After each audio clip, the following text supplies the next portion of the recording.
Hello दोस्तों, welcome to my YouTube channel. अगर आप इस ड्रामा के पिछले पार्ट को नहीं देखे तो जरूर उसको भी देख लीजिएगा। तो चलिए बिना किसी देरी के वीडियो को स्टार्ट करते हैं। मिस्सियो को सब कुछ याद आने के बाद मिस्सियो कहती है, मतलब कि मेरे पिछले जन्मों के पति आप, मैं आपके चेहरे को ही देखने की कोशिश कर रही थी और आपने उस लाइट हाउस में मुझे मिंजू कहा था, लेकिन मुझे और एक विजन दिखाई दी। वो उसकी पास्ट जन्मों की बात कर रही थी। मिस्टर वांग समझ जाता है और अपने पॉकेट से उस हैंडकरचिप को बाहर निकलता है जो मिस्सियो उनको बना के दी थी, और मिस्सियो को ये देख के सब कुछ समझ में आ जाती है। उसके बाद वो दोनों एक प्लेस में जाके बैठते हैं जहाँ से पूरी सिटी को देखा जा सकता था। मिस्सियो कहती है, इसलिए आप कहते थे आपको मेरे साथ रहना है? मिस्टर वांग हाँ कहता है। मिस्सियो कहती है, एक्सीडेंट के 27 साल बाद भी हम दोनों को अपने पिछले जिंदगी के बारे में सब कुछ याद है। मिस्टर वांग कहता है, तुम थोड़ा सा भूल गई थी क्योंकि बचपन में ही तुम्हारा साइकोथेरेपी का ट्रीटमेंट हो गया था, लेकिन मुझे सब कुछ याद था। आज मौसम बहुत खूबसूरत है, क्या कल भी हम दोनों यहाँ पे मिल सकते हैं? मिस्सियो हाँ कहती है। उसके बाद घर में वो ये सब बातें कोई सोचती हुए अपने बनाए हुए एनिमे पिक्चर को देख रही थी। जो भी वो अपने ड्रीम में देखती थी वो ही ड्रॉ करती थी, लेकिन अब उसे पता चल गया है कि ये सारे रियल है और इससे वो बहुत खुश है। तभी मिन्योंग वहाँ पे आती है और कहती है, क्या कल तुम अपने बॉयफ्रेंड के साथ डेट पे जाने वाली हो? मिस्सियो कहती है, बॉयफ्रेंड कहना मुझे कितना अजीब लग रही है। मिन्योंग कहती है, तो आदत डाल लो। मिस्सियो कहती है, तुम्हें क्या लगता है कि पिछले जन्म होती है? मिन्योंग कहती है, जरूर होती है, नहीं तो तुम ही देख लो, हम लोग कितने सालों से फ्रेंड हैं, लेकिन हम लोगों को तो पता ही नहीं था कि तुम्हारे सीने में भी दिल है। लेकिन वो धड़का, वो भी मिस्टर वांग के लिए। लेकिन क्या पार्क ये सब के बारे में जानता है? मिस्सियो कहती है, क्या मुझे उसे बता देना चाहिए? मिन्योंग कहती है, हाँ।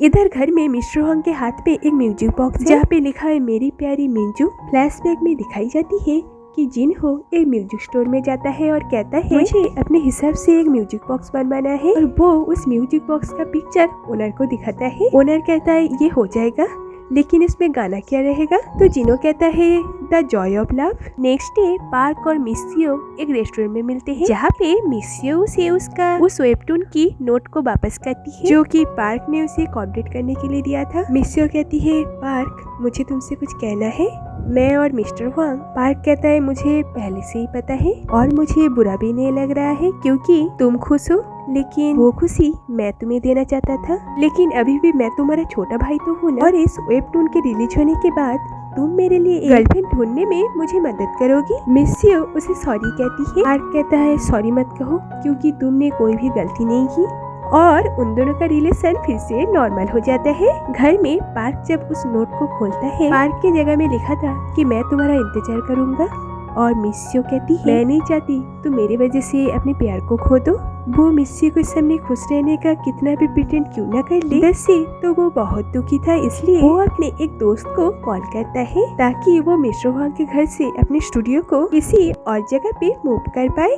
इधर घर में मिस्सियो मिस्टर वांग के मेडिकल रिपोर्ट्स को देख रही थी, तभी वहाँ पे हान आती है और कहती है, कल से मैं नौकरी ज्वाइन कर रही हूँ। मिस्सियो कहती है, मैंने कहा था ना कि तुम कल से नौकरी छोड़ दो क्योंकि जल्द ही तुम्हारी शादी मिस्टर वांग से होने वाली है। हान कहती है, मॉम मैं शादी नहीं करना चाहती क्योंकि मैं किसी को पसंद करती हूँ। मिस्सियो कहती है, कब से ये सब चल रहा है? ठीक है, मुझे बताने की कोई जरूरत नहीं क्योंकि अभी के अभी तुम ये सब खत्म करो और कल जॉब से भी रिजाइन कर दो। हान कहती है, आप हमेशा मिस्टर वांग को लेके इतना ऑब्सेस्ड क्यों रहती है? हर चीज में मुझे फोर्स क्यों करती है? आप जो चाहती है वो मुझसे क्यों करवाती है? मिस्सियो कहती है, क्या इससे तुम्हारी लाइफ में कोई तकलीफ हुई? हान कहती है, नहीं, लेकिन मैं बिल्कुल भी खुश नहीं हूँ, इसलिए आज से मैं अपनी मन की करूँगी। और ये कह के वो वहाँ से चली जाती है। तो हान के वहाँ से जाने के बाद वो हान के घर की तलाशी लेती है जहाँ पे उसे पार्क का ब्रेसलेट मिलता है। उसके बाद वो जब लैपटॉप चेक करती है वहाँ पे उन्हें पार्क का फोटो दिखती है, और पार्क को देख के वो तो बिल्कुल शॉक हो जाती है क्योंकि पार्क ही जोंगयोंग है और जो उसके साथ ही कॉलेज टाइम में पढ़ता था।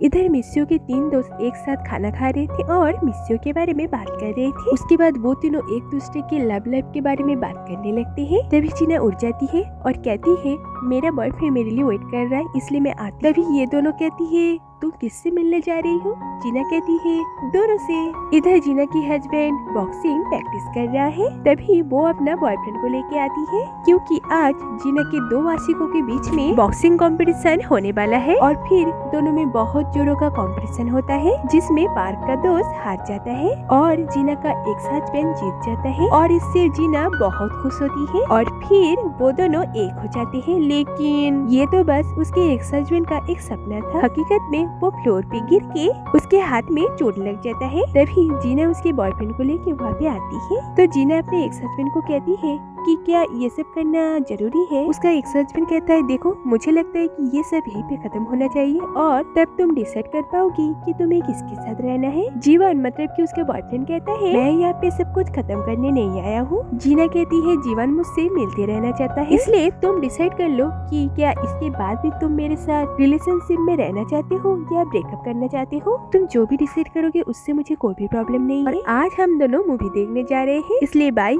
और ये क्या कि वो दोनों वहाँ से चले जाते हैं और ये पीछे चिल्लाता रह जाता है। इधर मिसियो और मिस्टर वांग एक लाइब्रेरी के बाहर मिलते हैं। मिस्टर वांग आज बहुत अच्छे से तैयार होके आया है, क्योंकि जिस लड़की के लिए वो 200 साल इंतजार कर रहा था वो फाइनली आज उसके साथ है। उसके बाद वो दोनों लाइब्रेरी के अंदर जाते हैं, जहाँ पे मिस्टर वांग एक बुक को ढूंढने लगता है। थोड़ा सा ढूंढने के बाद उसे वहाँ पे वो मिल जाता है और वो बुक वो मिसियो को दिखाता है, जहाँ पे मिंजू जिस साल ग्रेजुएट हुई थी उसके साथ वो सभी स्टूडेंट का इन्फॉर्मेशन और पिक्चर जो स्टूडेंट उस साल ग्रेजुएट हुए थे। मिसियो मिंजू की पिक्चर को देख के थोड़ा सा शॉक हो जाती है और कहती है क्या ये मैं थी? और फिर कहती है आप भी तो उस साल ग्रेजुएट हुए थे, लेकिन आपका पिक्चर क्यों नहीं है? मिस्टर वांग कहता है नहीं, मैं उस साल ग्रेजुएट नहीं हुआ था, क्योंकि उस टाइम मेरे साथ बहुत कुछ बुरा हुआ था। और फिर वो मिसियो को और एक बुक दिखाता है जिसमें जिन्हो के बारे में लिखा था। फिर मिस्टर वांग मिसियो को उस म्यूजिक बॉक्स को देता है जो कि जिन्हो ने मिंजू के लिए लिया था और कहता है ये मुझे उस टाइम में दे देना चाहिए था, लेकिन ये देने में बहुत देर हो गई। लेकिन मिसियो इस गिफ्ट को पाके बहुत खुश होती है। उसके बाद हमें एक फ्लैशबैक दिखाई जाती है जो कि उस कैफे का था, जब मिंजू और जिन्हो एक ही गाने को प्ले करने की रिक्वेस्ट करती है और होस्ट दोनों का नाम भी अनाउंस करता है। वहाँ पे जिन्हो मिंजू से पूछता है तुम्हें इस तरह का गाना पसंद है, क्योंकि आजकल तो ऐसा गाना कोई नहीं सुनता। मिंजू कहती है मैं बचपन में ये गाना सुना था, इसलिए मुझे ये गाना बहुत पसंद है, लेकिन तुम्हारा क्या? जिन्हो कहता है मैं इस गाने को सदियों से जानता हूँ और उसी गाने को वो दोस्तों के सामने गा के भी सुनाता था और इस म्यूजिक बॉक्स में उसी गाने की धुन है। प्रेजेंट में मिसियो कहती है कुछ दिनों से मैं इस गाने की धुन को अपने सपनों में सुन पा रही थी और थेरेपी के दौरान मुझे ये म्यूजिक बॉक्स भी दिखी थी। हम दोनों 3 जन्मों से पति पत्नी रहे हैं, ये कितना इंटरेस्टिंग है ना, लेकिन कोई भी हमारी इस बात को विश्वास नहीं करेंगे। तुम्हें क्या लगता है कि क्या हम दोनों का कभी डिवोर्स हुआ था? मिस्टर वांग कहता है 3 जन्मों में ही मैं तुम्हें बहुत प्यार करता था, तुम ही मेरी दुनिया थी। मिसियो कहती है मैं भी चाहती हूँ कि मेरी सारी यादें वापस आ जाए। इधर हान जब रूम में आती है देखती है कि वहाँ पे एक खूबसूरत सा ड्रेस रखा हुआ है। उसके साथ एक नोट थी जो कि उसकी मम्मी ने उसके लिए लिखी थी, जिसमें लिखा था कि फैमिली मीटिंग के लिए मैं तुम्हारे लिए इस ड्रेस को सिलेक्ट की हूँ और रेजिग्नेशन का मैं देख लूंगी। हान के इतने बोलने के बाद भी उसकी मम्मी थोड़ा सी भी नहीं सुधरती और हान भी ये समझ जाती है, इसलिए वो उस ड्रेस को पहन के तैयार हो जाती है। उसके साथ एक नेकलेस भी थी।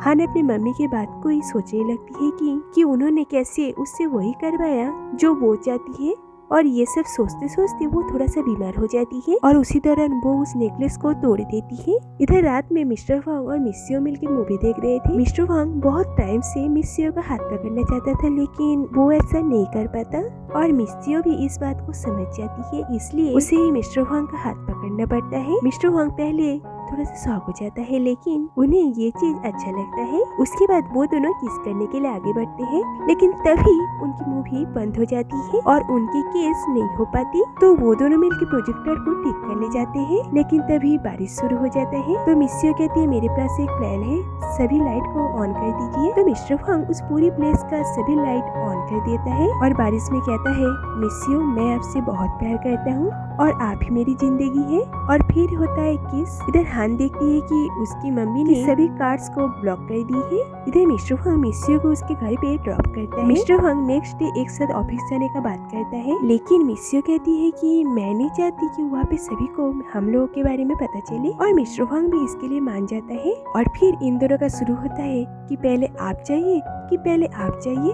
लास्ट तक मिस्सियो को ही पहले जाना पड़ता है, लेकिन मिस्सियो फिर से वापस आके उनको बाय करती है और फिर मिस्टर वांग वहाँ से चले जाते हैं। इधर हान अपनी मम्मी से परेशान होके घर से भाग के एक होटल में आती है और इधर पार्क भी अपने नए स्टूडियो के लिए एक घर देखने गया था। तभी हान उसे कॉल करके कहती है वो अभी एक होटल में है, लेकिन कोई बहुत टाइम से दरवाजा खटखटा रहा है, क्या वो उसे हेल्प करने के लिए वहाँ पे आ सकता है, क्योंकि उसके पास पार्क के अलावा किसी का भी नंबर नहीं था। पार्क कहता है तुम अपना एड्रेस बताओ। इधर मिस्टर वांग को याद आता है कि मिस्सियो ने कही थी उनको थेरेपी के दौरान म्यूजिक बॉक्स दिखी थी, तो वो डॉक्टर के पास जाके मिस्सियो की थेरेपी की वीडियो देखता है। मिस्टर वांग कहता है मिस्सियो को मेरा चेहरा याद आ गया है, क्या इसके बाद उसे सब कुछ याद आ सकता है। डॉक्टर कहता है इस थेरेपी से उसे सब कुछ याद आ सकता है, इसका मतलब ये नहीं कि उसकी अभी की यादें मिट जाएगी। वो एक म्यूजिक बॉक्स के बारे में बात कर रही थी, क्या उस टाइम उसके पास कोई म्यूजिक बॉक्स था? मिस्टर वांग कहता है मैं उसके लिए एक म्यूजिक बॉक्स बनवाया था, लेकिन मैंने कभी उसे ये दिया नहीं,